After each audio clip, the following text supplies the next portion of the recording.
पूरी तरह कोऑपरेट करने को रेडी हूँ और कर रहा हूँ।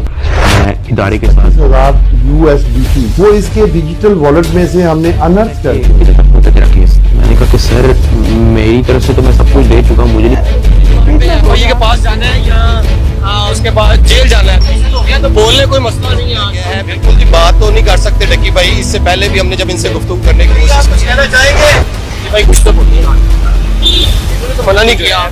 तकरीबन 22 रोज़ा जिस्मानी रिमांड के बाद जब अदालत में पेश किया गया, वही बिग ब्रदर बेस मिला।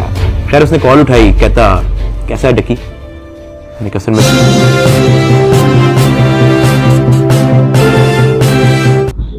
जनाब केस है हमारे पास सादू रहमान का, और सादू रहमान उर्फ डक्की भाई का जो केस है, जैसा कि आपने पूरी दुनिया में देख लिया है कि जो डक्की भाई है, डक्की भाई 100 दिन कह लें कि पुलिस की या अदारों की हिरासत में रहने के बाद जो केस थे उसके ऊपर वो थे डिजिटल, यानी कि ऑनलाइन जुआ करवाना, गेमों के जो बच्चे गेमें खेलते हैं उसके जरिए।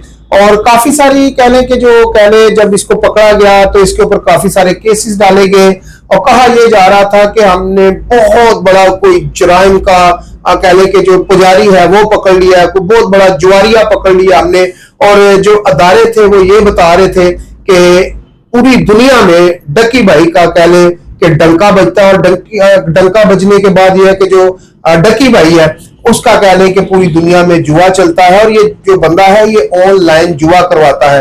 नाज़रीन, मैं हूं सुल्तान और आप देख रहे हैं जेजेटीवी न्यूज नेटवर्क, और आज का जो प्रोग्राम होगा वो होगा डक्की भाई के हवाले से। डक्की भाई का जैसा कि आपको मालूम है कि 100 दिन जेल में रहने के बाद अब वो बाहर आ चुके हैं और उनकी एक ही वीडियो ने पूरी दुनिया में थलथली बिछा दी है और हलचल मच चुकी है पूरे सोशल मीडिया पे, यूट्यूब, फेसबुक, टिकटॉक, हर जगह पे। यानी कि क्या पाकिस्तान में ऐसा भी हो सकता है कि कोई बच्चा उठता है, अब वो मेहनत करता है, यूट्यूब पर बनता है या किसी भी तरह का उसका कंटेंट होता है, मानता हूं कि उसके कंटेंट से बहुत सारे लोगों को इतराज भी हो सकता है, लेकिन यहां पर मसला यह है कि एक बच्चा उठता है, अपने घर से मेहनत करता है, करोड़ों रुपया कमाता है, फिर लोगों की आंख में वो ही बच्चा खटकना शुरू हो जाता है। जिस तरह कहते हैं कि मेरा हिस्सा ऐथे रख, यानी कि कुछ इदारों ने देखा कि ये बच्चा इतना पैसा कमा रहा है तो ये हमारा हिस्सा किधर है। तो फिर बहुत सारे लोगों ने उसको पकड़ा, गिरफ्तार किया, फिर उसके ऊपर काफी सारी FIR की गई, फिर उसके ऊपर कह लें कि काफी सारे मुकदमे बनाए गए। नाज़रीन, कहा यह जाता है कि तारीख में पहली दफा हुआ है कि NCCIA जो अदारा है इसमें आप ये देखें कि कहा यह जाता है कि पहली दफा ऐसा हुआ है कि 23 दिन तक किसी को रिमांड में रखा गया है। अदरवाइज कहते हैं कि इतनी देर तक किसी को भी रिमांड में नहीं रखा जाता। तो डक्की भाई ने जो अपने कह लें कि इस लास्ट वाले जेल से आने के बाद अपने जो कह लें कि यूट्यूब चैनल के ऊपर उनने 1 घंटे की अपनी वीडियो चढ़ाई जिसमें उन्होंने रोया भी, धोया भी और अपनी परेशानी भी बताई। उन्होंने ये भी बताया कि मैंने पैसे कहां से इन पैसों का बंदोबस्त किया, मेरी बीवी को कैसे ब्लैकमेल करते रहे ये लोग, मेरे घर वालों को कैसे ब्लैकमेल करते रहे। और डक्की भाई ने यह भी बताया कि जो मेरे वालिद साहब का अकाउंट था उसको भी ब्लॉक कर दिया, मेरा अकाउंट ब्लॉक कर दिया, मेरी बीवी का अकाउंट ब्लॉक कर दिया, यहां तक कि मेरे दादा जान का भी जो अकाउंट था वो ब्लॉक कर दिया। और मेरे अकाउंट ब्लॉक करने के बाद मेरे से पैसों का मुतालबा किया गया, कभी 40 लाख रुपया, कभी 65 लाख रुपया, और यानी कि ये पैसा करोड़ों की मद में बनता है। फिर नाज़रीन, एक ऐसा करैक्टर, ऐसा किरदार डक्की भाई की जिंदगी में आया जिसने डक्की भाई को इन सारी मुश्किलातों से निकाला है। इन चीजों के ऊपर आज हम बात करेंगे। हमारे साथ स्टूडियो में मौजूद है शहजाद सत्ती साहब, और शहजाद सत्ती साहब इसके ऊपर कह लें कि जो डक्की भाई का कह लें कि 1 घंटे का व्लॉग है उसके ऊपर पूरा गौर करेंगे। अभी तक डक्की भाई के ऊपर अगर देखा जाए तो किसी भी चैनल ने या किसी भी यूट्यूबर ने जाकर अभी तक डक्की भाई का इंटरव्यू नहीं किया, क्योंकि ये तो डक्की भाई ने वो बातें की है जो डक्की भाई खुद बताता है कि मेरे साथ ये हुआ है, लेकिन कोई भी ऐसा शख्स, कोई भी ऐसा एंकर पर्सन उसके पास नहीं गया जो डक्की भाई से सवाल करे कि जब आपने ये किया तो कैसे हुआ, ये किया तो कैसे हुआ। नाज़रीन, बात का सही तभी पता चलता है। मैं ये नहीं कहता कि डक्की भाई झूठ बोल रहा है, क्योंकि डक्की भाई का जो हवालात से या जेल से बाहर आना है वो ये साबित करता है कि डक्की भाई बेकसूर है। लेकिन डक्की भाई ने ये भी कहा है कि मेरे पास जो मैंने जुर्म किया है, जो मैंने गलती की है ऑनलाइन, हाँ, वो मैंने अदालत को सारा बताया है। और मेरे से जो चीजें ये 23 दिन में पूछते रहे हैं, ये सारी चीजें मैंने इन अदारों को 23 मिनट में दे दी और 23 मिनट में बता भी दिया हर चीज। यानी कि अपना मोबाइल दे दिया, मोबाइल का पासवर्ड बता दिया, मैं क्या क्या करता हूं, कहां कहां मेरे पास सरमाया है। वो कहता जी मैंने 23 मिनट में हर चीज जो है अदारे को बता दी थी। उसके बावजूद 23 दिन तक मुझे इसलिए रखा गया कि मुझे ब्लैकमेल करते रहे। वो ये कहते रहे कि अगर आपने हमें इतने पैसे ना दिए तो हम आपकी बीवी के ऊपर भी FIR देंगे, इन्वेस्टिगेशन में उसको घसीटेंगे। तो कहता मैंने इस डर की वजह से अपनी बेगम का 65 लाख रुपया अदारों को दिया। तो नाज़रीन, अजीब सी बात है कि एक बच्चा उठता है, वो मेहनत करता है, मुशक्कत करता है, किसी भी तरह वो अपना पैसा कमाता है। और नाज़रीन, हमारे मुल्क पाकिस्तान की अगर बात की जाए तो मुल्क पाकिस्तान में सबसे जो जरूरी चीज है वो है डॉलर। तो अगर कोई बच्चा ऑनलाइन काम करता है तो वो पाकिस्तान में डॉलर लाता है, सरमाया बढ़ता है और हमारे मुल्क का इमेज बढ़ता है, क्योंकि अब जो डॉलर है वो दूसरे मुल्क से आ रहा है। और जैसे आपको मालूम है कि जब पाकिस्तान से डॉलर अफगानिस्तान जा रहा था और पाकिस्तान में डॉलर कितना महंगा हो चुका था, और डॉलर कह लें कि इतनी बुलंद कीमत पे चला गया था कि उसको पकड़ना मुश्किल हो चुका था। ये तो फिर हमारे इदारों का कमाल है कि उनने अफगानियों को पकड़ा, फिर लोगों के पास जो ब्लैक मनी पड़ी हुई थी, लोगों ने जो डॉलर छुपाए हुए थे वो भी पकड़े गए। जिस तरह के बुर्ज नूर प्लाजा का एक वाकया सामने आया, उसमें से भी काफी सारा अदारों ने कह लें कि ब्लैक मनी पकड़ी, लेकिन उस केस को भी दबा दिया गया। फिर काफी सारे ऐसे केसेस हैं जहां से ब्लैक मनी पकड़ी गई, फिर उन केसों को भी दबा दिया गया। आज डक्की भाई का भी जो केस है, इसको दबाया जा रहा है या बचाया जा रहा है? क्या डक्की भाई सच बोल रहा है या अदारे सच बोल रहे हैं? इन्हीं चीजों के ऊपर सारी बात करते हैं। क्या हाल है शहजाद भाई? जी, बहुत मेहरबानी सुल्तान भाई, बहुत शुक्रिया। क्या हाल है? ठीक है, आप खैरियत? जी शुक्र अल्हम्दुलिल्लाह। क्या हो रहा है शहजाद भाई हमारे मुल्क में? ये अगर कोई बच्चा पैसे कमा रहा है तो ये गलत बात है? जी सुल्तान भाई, जैसा आपने फरमाया कि सादुर रहमान साहब ने उर्फ डिगी भाई ने मैं यूं कहूंगा कि अपनी आप बीती जो है वो बयान की, सोशल मीडिया पे लाया। मैं भी वो सुन रहा था, उसकी आप बीती। मैं ये समझता हूं कि उसकी साफ बीती के बाद हमारे NCCA पे एक सवालिया निशान है कि जिसका काम है नेशनल क्राइम एजेंसी, क्राइम को रोकना। लेकिन अगर वो खुद उस पे जो इल्जामात लगाए हैं, अब वो गिरफ्तार भी है अफसरान, अब ये तो हमारी अदालत ही फैसला करेगी कि वो दुरुस्त है या गलत है। तो हमारे जो सादुर रहमान भाई है, उनकी जो गिरफ्तारी हुई और उनका 23 दिन का रिमांड प्लस उनका सारा मिल मिला के कोई 3 माह और कुछ दिन की जो उनकी वो अरेस्ट रहे हैं, जिसमें रिमांड भी है और हवालात में और जेल में भी रहे हैं, उसमें उन्होंने इल्जामात लगाए हैं। उस वक्त के जो थे अपना एडिशनल डायरेक्टर साहब, अपना उनके ऊपर लगाए थे कि उन्होंने पैसे मांगे हैं, मुख्तलिफ और इख्तियारात का नाजायज इस्तेमाल किया है। और हमारी इस एजेंसी पे पहले भी बहुत सारे जो है इस तरह के बत्ताखोरी, इख्तियारात का नाजायज इस्तेमाल और रिश्वत के मामलात में बड़ी दफा के इस तरह के वो बातें सुनने में आई हैं।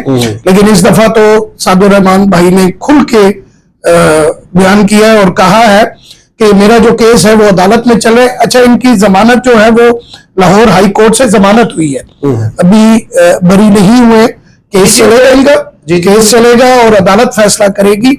मैं ये समझता हूँ कोई भी ऐसा केस है अदालत में चलना चाहिए, जरूर चलना चाहिए। हमारी एजेंसीज, क्राइम एजेंसीज का काम है कि वो इन पे नजर रखें, लेकिन जहां पे अगर इख्तियारात का नाजायज इस्तेमाल किया जाए तो मैं समझता हूं कि ये एक गलत तरीकाकार है, जिसमें भत्ता और रिश्वतखोरी। हमारे बहुत सारे इदारे बनाए जाते हैं और वो इदारे बनते हैं और बनने के बाद वो अगर इख्तियारात का नाजायज इस्तेमाल करते हैं तो मैं समझता हूं कि हुकूमत को उनके लिए कोई अकाउंटेबिलिटी बनानी चाहिए कि जिसमें वो जवाबदेह हो कि यार ये इस तरह का क्यों किया। और अगर हमारे इदारे ही सवालिया निशान में आ जाए तो फिर मेरे ख्याल से मुल्क के लिए बड़ा मुश्किल हो जाता है।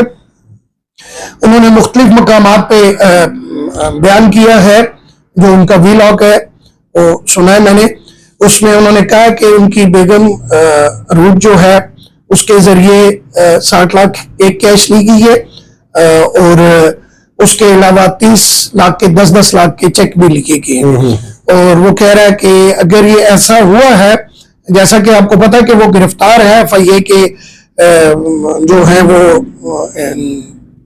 मुख्तलिफ जो बंदे हैं वो गिरफ्तार हैं इसमें, तो मैं समझता हूं कि इसका भी रिजल्ट निकलना चाहिए और हुकूमत को इस पे भी सख्त से सख्त सजा और कड़ी से कड़ी सजा देनी चाहिए।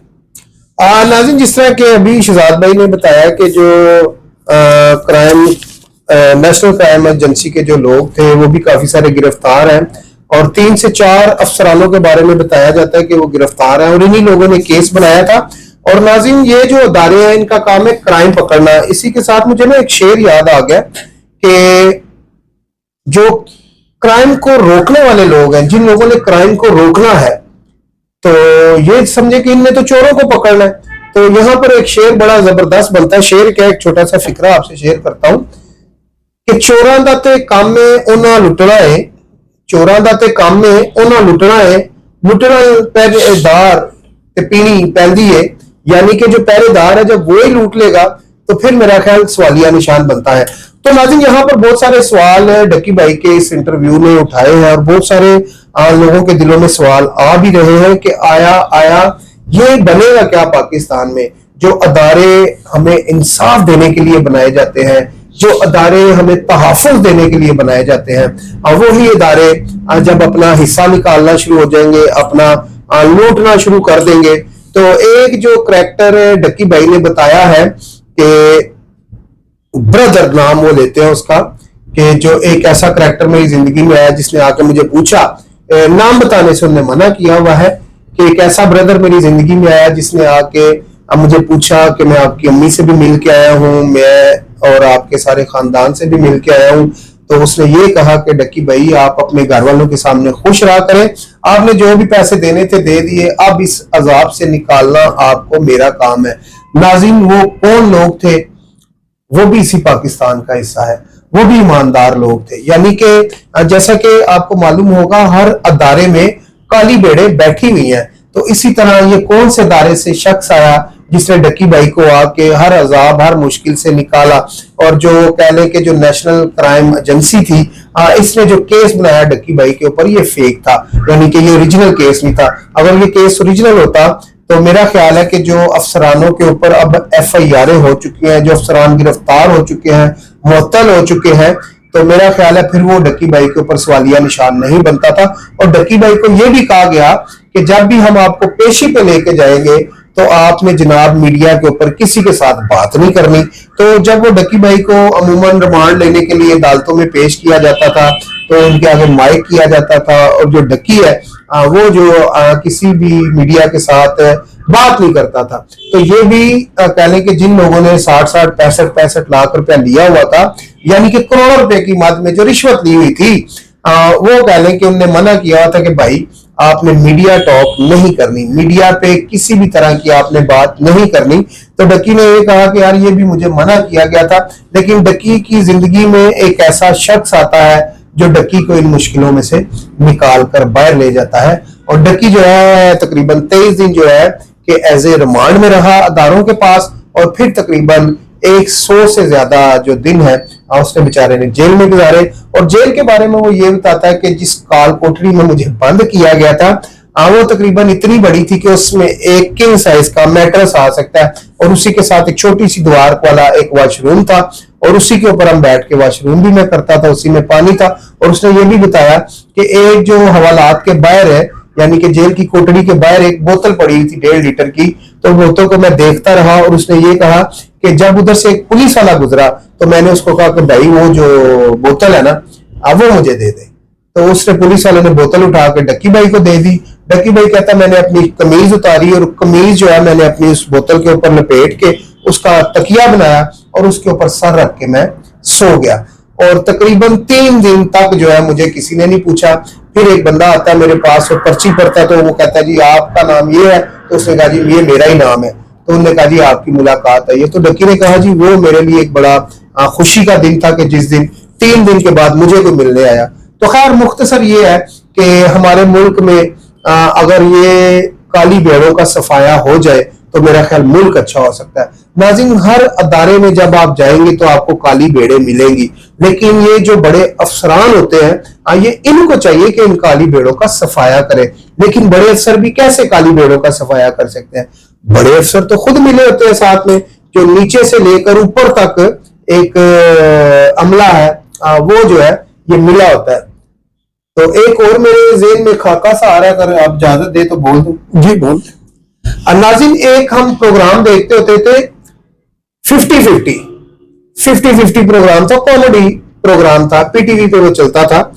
उसमें एक करैक्टर था जो हमारे इस्लामाबाद के एक्टर है उनने किया था, गालिबन उनका नाम नहीं मुझे याद। तो उसमें वो पुलिस वाले बने होते हैं, वो पुलिस वाले और साथ उनके दो सिपाही भी होते हैं, एक यानी कि ड्यूटी अफसर होता है। तो वो बाग में जाते हैं तो वो कहते हैं कि भाई तू इधर क्या कर रहा है, एक बंदे को गिरफ्तार करते हैं।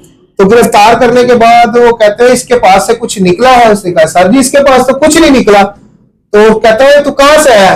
कहता जी मैं सियालकोट से आया हूं। वो कहता वेख के मुंह दे उत्ते काला तिल है वे। उन्हें कहा सर तिल तो नहीं है कि मुंह दे उत्ते मौका है वे। तो उन्हें क्या है तो फिर मौके से फड़िया गया। तो उन्हें कहा जो हम छुट रही तो सानू कुछ रिश्वत ला। उन्हें कहा सर जी मेरे को पैसे तो कोई नहीं, ए अंब है मेरे को पिंडों में ले आंदे ने अंब, अंबा ने गुजारा चल जाएगा। उन्हें कहा चल आम भी दे दे।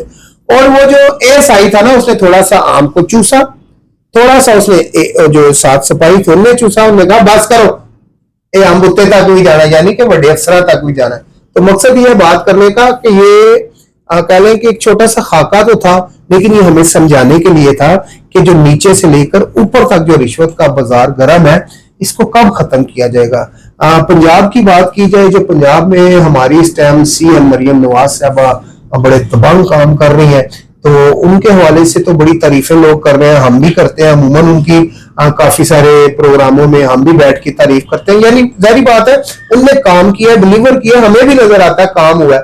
लेकिन इन काली भेड़ों के ऊपर कब हाथ डाला जाएगा? हम कहने के जो हमने अदारे बनाए हैं, जिस तरह FIA है, FIA ने पकड़ना है उन अफसरान को जो गलत कर रहे हैं, जो काली भेड़े हैं। फिर अगर देखते हैं हम जो क्राइम कंट्रोल है इनने पकड़ना है, नेशनल क्राइम कंट्रोल वालों ने पकड़ना लोगों को। फिर कह लें कि ये जो अदारे हम बनाते हैं इनको पकड़ने के लिए वो भी अदारे खाना शुरू हो जाते हैं। तो यहाँ पर मसला यह है कि हम जाएं तो जाएं कहां पर? ये तो हर बंदे को, जिस तरह शहबाज शरीफ साहब ने नहीं कहा था अपनी मंजी थले डांग फेरनी होगी, इसी तरह हर शख्स को आइए अब सोचना होगा कि हम अपने घर क्या लेकर जा रहे हैं। हम अपने बच्चों को हलाल खिला रहे हैं या हराम खिला रहे हैं। जी तो नाज़रीन, जैसा कि सारा प्रोग्राम आपने देख भी लिया और सवालिया निशान भी आपके सामने छोड़े जाते हैं, और आने वाले दिनों में क्या होगा, इसके ऊपर कौन कंट्रोल करेगा? क्या सीएम मरियम नवाज साहबा के ऊपर ही सारी जिम्मेवारी बनती है कि उसने पूरा पंजाब सीधा करना है? वफाक की भी कुछ कह लें कि जिम्मेवारी बनती है। फिर KPK की बात की जाए तो उनकी भी कुछ जिम्मेवारी बनती है। अगर हम बात करें बलूचिस्तान की तो उनकी भी जिम्मेवारी बनती है। अगर हम बात करें सिंध की तो उनकी भी जिम्मेवारी बनती है। नाज़रीन, पाकिस्तान के 4 सूबे हैं, चारों सूबों में इस टाइम अगर कह लें कि जो सीएम की बात की जाए जो बहुत अच्छा काम कर रहा है तो मरियम नवाज साहबा कर रही है। ये नहीं कि वो कोई बहुत ही अच्छा काम कर रही है, वो बहुत ही अच्छा काम कर रही है। इसलिए हर सुबह उनकी तारीफ भी करता है, हर सुबह ये भी कहता है कि हमें मरियम नवाज साहबा जो है ना, मरियम नवाज साहबा जैसी हमें सीएम चाहिए। तो हर बंदा अब ये कह ले कि हर सुबह ये मांग रहा है। तो ये डक्की भाई का जो मसला है, जो इनके ऊपर इल्जामात लगाए गए या इनके जो इनको ज़हनी टेंशन दी गई है, इनको जो ज़हनी कोफ्त दी गई है, उसके बारे में भी अब गवर्नमेंट को सोचना होगा कि दोबारा कोई डक्की भाई जैसा या डक्की भाई की जिस तरह वालदा थी या उसकी बीवी थी जो अदालतों में धक्के खाती रही है, तो दोबारा खुदारा ऐसा ना हो कि कोई भी बंदा तरक्की कर रहा है और जिंदगी में पैसा कमा रहा है तो पुलिस वाले आए, क्राइम नेशनल क्राइम वाले आए, FIA आए या कोई भी ऐसी एजेंसी आए तो कि यार हमने इससे अपना हिस्सा कैसे निकालना है।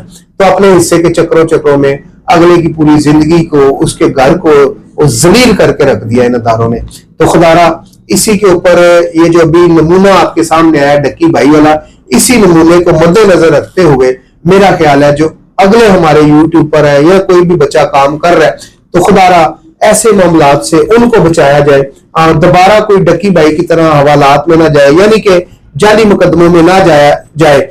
और डक्की भाई को जब गिरफ्तार किया गया था तो उसके साथ काफी सारे ऐसे मजीद और भी यूट्यूबर थे आज जो कुछ बाहर के मुल्कों में बैठे हुए थे वो भी कल पाकिस्तान नहीं आ रहे, उनको भी थ्रेट है कि आपको भी हमने उठाना है, और जिसने उठाना था वो खुद ही उठाया गया। तो मकसद यहां पर बात करने का ये है कि अभी से इसको कंट्रोल किया जाए ताकि पाकिस्तान का जो फ्यूचर है उसको महफूज किया जाए। इसी के साथ मुझे और शहजाद सत्ती साहब को इजाजत दीजिए, मिलते हैं अगली वीडियो में। अल्लाह हाफिज।